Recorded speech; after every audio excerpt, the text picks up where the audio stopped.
진짜 몰랐어요. 그래. 본 모습이 드러날 수밖에 없어요. 저는 못 나갔을 것 같아요. 그래요? 제가 이 모든 걸 알고 있었다면은 그거를 감수해야지 나갈 수 있는 것 같아요. 지금 생각하면. 네.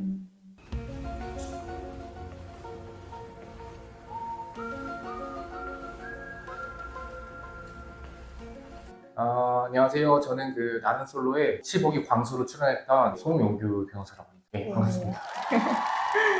제가 오늘 광수님 만난 이유는 뭐 개인사보다는 나는 솔로라는 프로그램 네. 직접 출연을 한 경험자잖아요. 그래서 네. 거기에 대한 생각을 좀 듣고 싶어서 제가 어떻게 이렇게 만나게 됐어요. 당연히 광수님이 다른 출연자들이랑 생각이 다를 수도 있고 뭐 그쵸. 모든 출연자들을 대변할 수는 없죠. 그래도 출연을 했던 장본인이라서 저희가 알 수 없는 것들 있잖아요. 그런 궁금한 부분들이 좀 있어서 연락을 드렸어요. 그리고 광수님한테 제가 개인적으로 연락을 드린 이유는 첫 번째는 좀 이성적 사람이라는 판단이 저는 들었어요. 광수님. 두 번째가 중요한데 이 프로그램에서 최종 선택 이후에 결혼까지 했잖아요. 그쵸. 그 나는 솔로 유니버스에 어쨌든 정식 코스 밟고 학위까지 딴 사람이다 이런 광수라는 이름 받으셨잖아요. 혹시 예상한 이름 있으셨는지? 사실 나는 솔로를 보지 않았던 사람이기 때문에 이름들이 가지고 있는 그런 특징들에 대해서 원래 잘 모르고 있었어요. 근데 이제 제가 출연한다고 하니까 주변에서 가장 궁금해하는 게 그 닉네임이 뭘까 그거를 가장 궁금해 하시더라고요. 너는 아마 광수거나 영호일 거다. 그런 이유에 대해서는 광수라는 이름이 좀 전문직인데 좀 개성 있는 전문직 그런 말을 들었던 것 같아요. 그렇게 듣고 그 정도 인지한 상태에서 출연을 했어요. 저는 여기 나는 솔로에서 이름이 되게 중요하다고 생각하거든요. 근데 이름이라는 게 그 사전 인터뷰에서 이미지로 판단이 되는 거잖아요. 그러겠죠. 그렇게 결정이 될 텐데 그 인터뷰 시간이나 대화의 그런 깊이감 이런 게 어떤지 좀 궁금해요. 얼마나 길게 진행이 되는지 얼마나 다양한 걸 물어보는지. 저는 한 1시간 좀 넘게 했었던 것 같아요. 연애와 관련된 프로그램이니까 과거의 연애를 어떻게 했는지 뭐 그런 것들도 당연히 이제 질의응답이 이루어지는데 그거 말고도 저는 이제 어떻게 하다가 간호학과에 가게 됐는지 간호학과 다니다가 어떻게 뭐 로스쿨 가게 됐는지 그런 특이한 그런 이력들 그런 거에 대해서도 물어보셨고 물론 이제 중점은 그런 연애와 관련된 것들을 물어보지만 그 외에 방송에서 나가면은 좀 흥미로울 것 같은 내용들 그런 것도 물어보고요. 그런 것도 체크했던 것 같아요. 요새는 하도 이제 과거 폭로 막 이런 것들이 많다 보니까 뭐 그런 것들은 혹시 없는지 그런 것들도 간단하게 물어보셨던 것 같고 그리고 특히 궁금한 부분에 대해서는 PD님께서 더 깊게 물어보시기도 하고 그렇죠. 네. 그럼 그 사전 인터뷰가 그냥 일종의 면접 같은 거예요? 아니면 어느 정도 결정이 된 출연자들 위주로만 하는 거예요? 저도 그거는 정확히 모르겠는데 어쨌든 제가 주변에 지원하고 그런 사람들을 보면 어쨌든 메일로다가 지원하도록 하잖아요. 그 이력서를 보고 이 사람은 좀 보고 싶다라고 하면 면접을 부르는 것 같고 근데 면접을 갔다고 해서 그게 꼭 컨펌이 된 거냐 또 그런 건 아닌 것 같아요. 나는 솔로가 엄청 안 보셨어도 알잖아요. 이 방송의 파급 효과를. 그 출연을 결심하게 된 계기가 궁금한 게 당연히 결혼 상대 만나보자 하고 나오신 거겠지만 모든 게 공개되잖아요. 방송에. 그럼에도 불구하고 결심을 한 그런 계기도 전 사실 나는 솔로가 이 정도로 파급력이 있는지 진짜 몰랐어요. 그래요? 왜냐면 TV를 잘 보지 않고 나는 솔로가 있고 솔로 지옥을 한다 그런 것들을 요새 사람들이 많이 본다 정도만 가지고 있었지 제가 지금 실제 느끼고 있는 파급력을 그 당시에는 전혀 예상을 못했어요. 저는 주변에서 나는 솔로 한번 나가봐라라고 하는 말을 많이 들었어요. 그때 사전 인터뷰에서 소개팅 하신 분. 그 소개팅 한 사람도 저에게 그렇게 얘기를 했었고 그리고 당시에 로펌 생활하고 있었는데 총무 비서분들도 변호사님 거기 한번 나가보시라고 라는 말을 몇 번 들었어요. 하도 주변에서 그렇게 얘기를 하니까 제가 그 당시에 이제 막 소개팅이나 그런 이성을 찾는 활동을 하고 있었던 때였기 때문에 아무 생각 없이 지원했어요. 이 프로그램이 표면적으로 연애 프로의 형식을 당연히 가지고 있잖아요. 근데 사실 사람들은 이걸 연애 프로라기보다는 막 인문학 교과서다, 표본이다 이런 여론이 많잖아요. 저도 제 콘텐츠 중에 나는 솔로는 인간 심리 실험이다 이런 콘텐츠 만든 적이 있어요.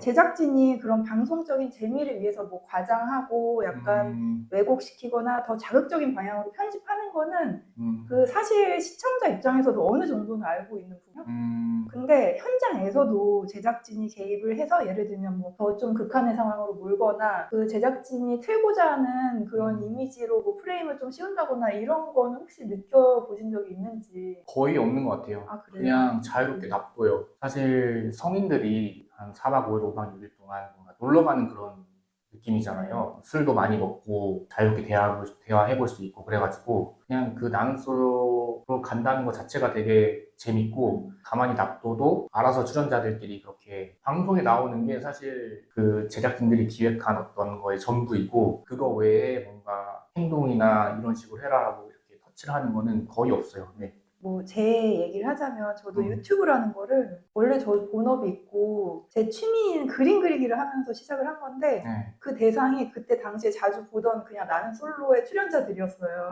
그렇게 시작을 하게 된 거거든요. 근데 네. 어쩌다 보니까 지금 방송 리뷰까지 하고 있어요. 근데 거의 드라마나 영화처럼 저는 영화를 봐도 굉장히 분석하는 걸 좋아해서 그런 대화를 분석하기도 하고 각자의 입장에서 이해해보기도 하고 때로는 또 잘못된 부분을 들춰내기도 하거든요. 리뷰를 하다 보면. 근데 이렇게 방송 리뷰를 하는 유튜브 채널이나 그런 블로그 커뮤니티 같은 게 많다는 것도 모르셨겠네요, 왕수님은? 전혀 몰랐죠. 아예 몰랐어요. 저는 이게 이 방송으로 인해서 이 방송을 리뷰하고 심리적으로 분석하고 그런 사람들이 그렇게 많다는 거를 진짜 몰랐어요. 예. 그럼 만약에 그거를 아셨다면 어땠을 것 같아요? 저는 못 나갔을 것 같아요. 아, 그래요? 제가 이 모든 걸 알고 있었다면은 제가 감히 나갈 생각을 못했을 것 같아요. 근데 지금 출연하시는 분들은 대부분 저는 알 거라고 생각을 하거든요. 그쵸. 네. 보통 대부분의 사람들은 나는 솔로의 파급력에 대해서 아시는 분들이 많고, 근데 정말로, 주변에서 나가라고 하거나, 그래서 나오시는 분들도 있어요. 이 나는 솔로의 파급력이나 이런 거 잘 모르시고. 사실 사람들이 나는 솔로 보면서 그 나 자신의 문제점을 그 출연자를 보면서 거울 치료할 때가 되게 많아요. 일단 저부터 그러거든요. 내가 저랬는데, 나 저런 면이 있는데 이러는데, 어쨌든 출연자들은 그 연기자가 아닌 일반인이고, 본인의 행동 하나하나가 그런 도마 위에 오르는 거잖아요. 맞아요. 네. 시청자들이 그 편집을 거친 단편적인 부분으로 판단을 하는 게 출연자 입장에서는 좀 억울할 수 있을 것 같아요. 근데 저도 컨텐츠를 만드는 입장에서 그 부분이 항상 딜레마예요. 이 사람들은 일반인인데 내가 이 사람들을 이렇게 행동을 평가하고 분석해도 될까 그런 생각이 들거든요. 그래서 제가 혼자 이 고민을 되게 오래 했어요. 그 광수님은 그 출연자로서 그런 것들에 대해서 또 유명세로서 어느 정도 감내를 해야 된다고 생각하는지 아니면 그런 것 자체가 문제 요소가 있다고 생각하는지 그게 좀 궁금해요. 근데 이제 그 나는 솔로 프로그램을 보고 그거에 대해서 이제 개인적인 의견을 말하거나 이제 자기가 이제 심리적으로 분석을 하는 것들 그렇게 유튜브에 영상 올라오는 것들 뭐 그런 것들이 뭐 문제가 있다고 생각하지는 않아요. 왜냐면은 누구나 자기 생각을 말할 수 있고 분석하는 것도 뭐 사실 나는 솔로라는 프로그램이 좀 그런 요소가 많이 있기 때문에 그걸 컨텐츠화해서 만드는 그런 것 자체는 큰 문제가 없다고 보는데 다만 그게 뭐 도를 넘어가지고 어쨌든 전 선이 있다고 생각하거든요. 그걸 넘어서서 그 사람에 대해서 인신 모독이 된다든지 그 사람의 인격을 너무 깎아내리는 그런 것들이 되면은 사실 출연자들이 다 일반인들이기 때문에 견디기 힘들 수도 있고 그렇게까지 가는 거는 조금 출연자들에게 좀 무리가 있다고 생각을 해요. 근데 상식적인 선에서 자기 의견을 표현하고 분석을 하는 것 자체에는 큰 문제는 없는 것 같아요. 제 생각에는. 그러면 그 용인될 수 있는 기준이 뭐 예를 들어 방송 내에서의 비평은 감수하지만 뭐 사생활 이슈를 건드린다든지 뭐 그런 기준을 말씀하시는 거죠? 사생활 이슈는 당연히 저는 안 되는 거라고 보고 방송에 있어서도 그게 도를 넘어가지고 인신공격 방송 자체로 보더라도 되게 단편적인 면이 맞거든요. 사실 방송에서 나오는 거는. 그래서 그거를 갖다가 완전 일반화해가지고 이 사람의 어떤 인격을 깎아내리거나 그런 수준이 되면은 그 출연자들이 힘들어할 수 있죠. 그리고 우리가 볼 때 이 나는 솔로 프로그램 하루 이틀 한 것도 아닌데 이전 기수 출연자들을 보면서 좀 학습을 할 수 있다고 생각이 들어요. 시청자가 볼 때는. 나는 저러지 말아야지, 저런 건 조심해야지, 저런 건 배워서 내가 좀 써먹어야겠다 이런 거 있잖아요. 근데 매 기수마다 비슷한 실수를 한다거나 일명 빌런이 등장을 하잖아요. 그 궁금한 건 24시간 합숙을 하면 그런 본성을 살짝 숨기고 이렇게 의식적인 행동을 하는 게 많이 어려울까요?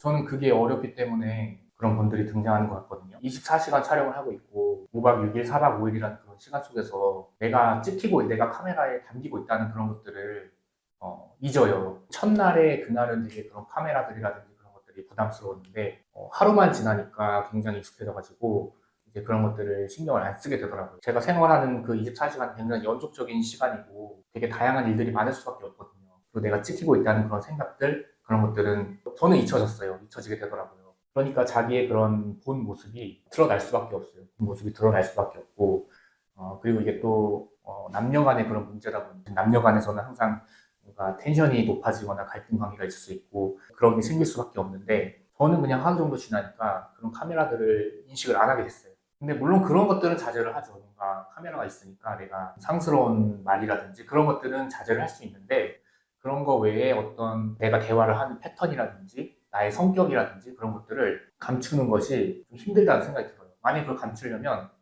그냥 가만히 있으면 돼요. 그냥 가만히 있으면 드러나지 않겠죠. 중간이라도 가니까. 근데 다만 그거는 이제 프로그램의 그런 취지랑 맞지 않으니까. 그러니까 저희는 뭐 연기자나 배우자들이 아니잖아요. 그러니까 가리기가 힘들어요. 그냥 연기를 하거나 네, 그러기는 정말 힘든 것 같고 그러려면 정말 그냥 가만히 있어야 돼요. 그러면 네. 정말 방송에 잘 안 나오시는 분들 있잖아요. 진짜 안 나오시는 분들. 그럼 그런 분들은 그냥 정말 가만히 있는 거예요? 아니면 활동을 하시는데 재미가 없어서 편집이 되는 거예요? 제가 봤을 때 어떤 이성적인 활동을 하게 되면 그런 건 분명히 노출시키는 것 같아요. 네, 이성적인 활동, 구애 활동을 한다든지 그런 것들은 재미가 없어도 뭔가 그 시도 자체로 되게 의미가 있고 그러기 때문에 방송에 내보낼 것 같은데 그냥 제 생각에는 그렇게 방송에 많이 안 나오시거나 그런 분들은 그런 구애 활동이라든지 그런 부분이 좀 적어서 이제 포션이 적은 것 같아요. 연애를 목적으로 하는 게 주 목적이기 때문에 어쨌든 그거와 관련 없는 활동을 열심히 한다고 해도 그러니까 내가 여기 있는 이성 친구가 아닌 동성인 친구랑 열심히 대화를 하고 뭐 그런 것들 얘기를 해도 그런 것들은 안 나오거든요. 그런 것도 사실은 이제 빌런이라거나 그런 것들을 드러낼 수 있는 요소가 될 수 있긴 하죠. 제가 친구를 어떻게 대하는지 뭐 상하관계에서 어떤 행동을 하는지 근데 그런 거는 그 사람이 아무리 그런 식으로 활동을 많이 한다고 해도 방송에 나오지 않아요. 아마 제가 추측하기로는 이성적인 활동이라고 하니까 좀 이상하죠. 구애 활동이 네, 러브라인이 없거나 그런 것들이 없기 때문에 그 비중이 낮아지는 것 같아요. 네. 그리고 방송을 보면은 출연자들끼리 그 방송에 안 나가겠거니 하면서 속삭일 때가 있어요. 그리고 눈빛으로 이렇게 신호를 보내는 거를 방송에서는 다 송출이 되거든요. 아, 예, 그렇다고 하더라고요. 예. 네. 근데 그 카메라의 시선을 피하는 게 완전히 불가능한 거예요. 우리는 프로 방송러가 아니기 때문에 네. 이렇게 뭔가 가리거나 조그맣게 말하면 그게 방송에 안 나올 거라고 착각을 하는 거죠. 모르니까.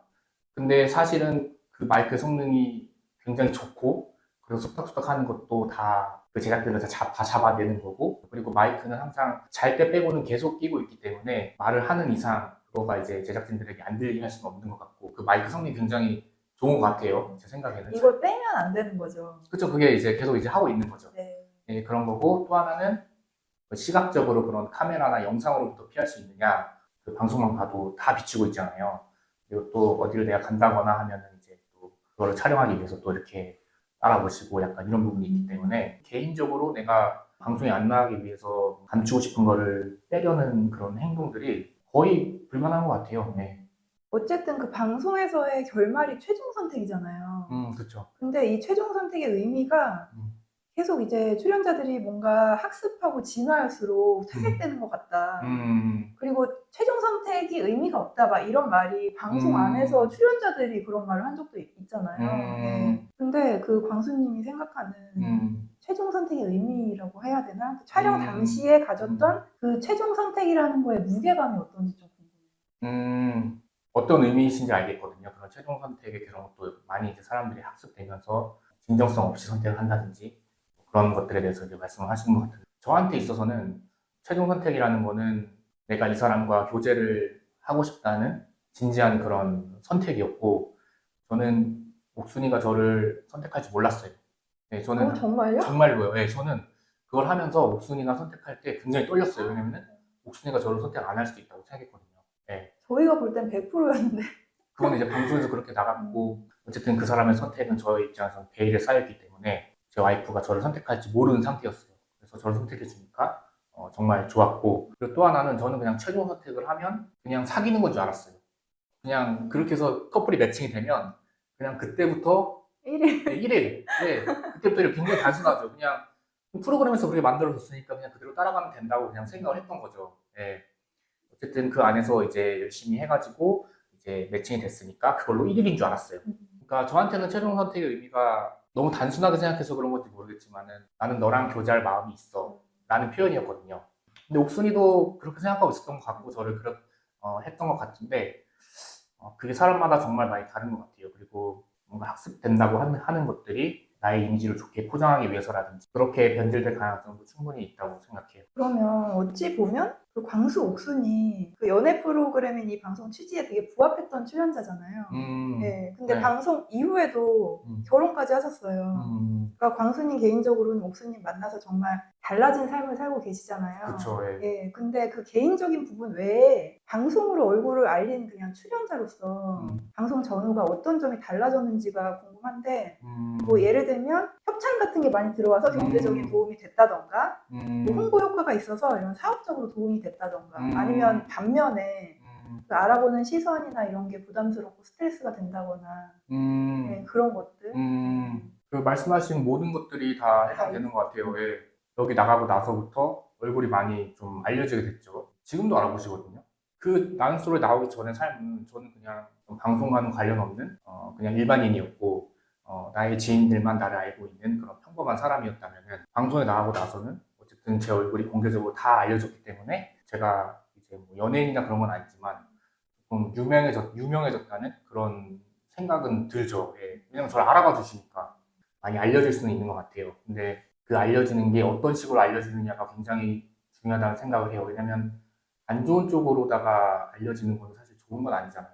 어떤 이미지로 알려지느냐가 정말 방송에서는 정말 중요한 것 같고 그 협찬과 관련해서는 저는 여자 쪽으로는 많이 협찬이 오는 걸로 알아요. 예를 들면은 뭐 피부과라든지 화장품이라든지 뭐 그런 것들 많이 오는 걸로 아는데 남자 출연자한테는 물론 뭐 제가 부족해서 그런 걸 수도 있지만은 많이 안 와요. 뭐 저도 저한테 온 그런 걸로 하자면은 제가 머리가 이상했대요. 그래서 여기저기 미용실에서 머리 협찬해 주겠다고 그렇게 오신 적은 많았어요. 되게 멀리서 파마해준다고 막 이렇게 해서 고맙게 요청을 주셨는데 제가 가지는 못했어요. 제가 그만큼 열정이 없거든요. 예. 아무래도 뭐 인스타그램이랑도 관련이 있는 것 같은데 여자 쪽으로 협찬이 많이 들어오고 저는 뭐 나는 솔 협찬으로 인해서 뭔가 사실 그런 건 없는데 있긴 있다. 웨딩과 관련된 것들은 정말 선물도 많이 주시고 정말 축하하는 마음으로 선물도 많이 주셨고 사진 촬영이라든지 그런 것들에 대해서 많이 협찬해 주시긴 하셨어요. 그러니까 결혼과 관련해서는 정말 많은 도움을 받았네요. 결혼과 관련된 전반적인 것들. 그리고 뭐 홍보 효과, 물론 홍보 효과도 있죠. 예. 직장인이면 잘 모르겠어요. 근데 어쨌든 자영업을 하는 입장에서는 당연히 홍보 효과가 있겠죠. 예. 그래서 뭐 변호사가 많아지긴 했지만 변호사 지인이 없는 분들이 굉장히 많이 있어요. 그래서 뭐 그런 분들은 이제 저를 방송에서 보셨으니까 뭐 저한테 이제 질문도 많이 주시고 법적인 질문도 많이 주시고 사업을 하는데 어느 정도의 홍보 효과도 예, 분명히 존재하죠. 예. 근데 뭐 그것이 뭐 제 인생을 바꿀 만큼의 어떤 드라마틱한 반전이라거나 그런 것은 아니에요. 그런 것은 아니라고 생각하고 그냥 플러스 알파 요인이 있다. 그리고 솔직히 그걸로 인해서 제가 많이 알려짐으로 인해서 삶이 많이 바뀌었는데 그러니까 그렇게 많이 알려지고 할수록 물론 제가 소심해서 그런 걸 수도 있는데 어떤 행동이라든지 말하는 거라든지 그런 것들에 대한 자기 검열이 생기더라고요. 예, 그럴 그건 것 확실히 같아요. 맞아요. 예. 그럴 수밖에 없을 것 같아요. 그거를 감수해야지 나갈 수 있는 것 같아요. 지금 생각하면. 예. 그러면 광수님은 그 실제 방송을 통해서 짝을 찾으셨으니까 예. 방송 출연 의도가 순수했던 걸로 결론이 나는 셈이잖아요. 근데 이 방송이 워낙 화제성이 있기 때문에 더 이상 출연자들이 네. 그 출연 목적 자체가 순수하지 못하다는 얘기가 되게 많아요. 네. 정말 결혼 상대 찾는 게 아니라 예를 들어 뭐 인플루언서가 되는 발판을 삼는다거나 하고 있는 사업의 홍보만을 위해서 나온다거나 아니면 이번 기수가 아닌 다른 기수 또는 뭐 DM을 받는 게 목적이라거나 대다수의 출연자는 순수한 목적이겠지만 그런 사람이 있을 수도 있다고 생각하시는지 출연자로서 그런 이제 그런 다른 목적을 가지고 네. 출연하는 거예요. 당연히 있을 수 있죠. 저는 이 나는 솔로라는 프로그램이 그 엄청나게 유명해졌고 많은 사람들이 보는 만큼 이거를 다른 목적으로 이용하려고 하는 사람들이 당연히 존재할 수밖에 없다고 생각을 하고 제 생각에는 그걸 제작진들이 이력서나 면접 과정에서 잘 걸러야 된다고 생각을 하거든요. 근데 그게 쉽지는 않을 것 같기는 해요. 왜냐면 나는 솔로에서는 자기 모습이 다 드러날 수 있지만 면접이나 이런 1시간짜리 이런 거에서는 분명히 자기를 감출 수 있잖아요. 그런 면에서 이제 좀 어려울 수 있을 것 같기는 한데 그거는 유명해진 어떤 진정성을 추구하던 그런 프로그램이 어쩔 수 없이 감수해야 되는 그런 문제라고 생각을 하고 그런 문제를 지금 당연히 안고 있는 것 같아요. 그리고 그거는 낯설이 해결해야 되는 문제인 것 같아요. 이렇게 되면은 결국에 진정성은 없어지고 뭔가 자기를 홍보하려는 사람들만 나오고 그럼 사실 이제 보는 이유가 없어지잖아요. 자기야. 마지막 질문이. 네. 최근에 낯설 사계에 출연했던 음. 그 칠기 옥수님 음. 동생이 언니의 추천으로 20기에 출연을 또 했어요. 맞아요. 저도 알고 있어요. 그리고 엄청 비난받았던 출연자들이 그 사계에 또다시 나오고 했단 말이죠. 네. 그거는 이 방송에 출연하는 게 분명히 개인적인 이득이 있다는 의미라고 저는 보이거든요. 근데 광수님 만약 친한 친구나 가족이 여기 출연하겠다고 하면 추천을 하실 생각이 있는지 궁금해요. 저는 저한테 문의가 많이 왔어요. 여기 나가는 거에 대해서. 그래서 저는 다 나가라고 했어요. 왜냐면은 저는 잘 됐고 결실을 얻을 수도 있다고 생각했기 때문에 그냥 너가 이런 관심이나 이런 것들을 견딜 수 있으면은 그냥 지원해서 나가봐라. 근데 어쨌든 저는 다 추천했어요. 그러면 제가 그냥 개인적으로 궁금한 광수님 근황이랑 그리고 사무실 옮기셨더라고요. 네. 저는 이제 저쪽으로 상현역 그쪽으로 알고 있었거든요. 근데 이쪽으로 새로 옮기셨는데 네. 어떻게 지내시는지?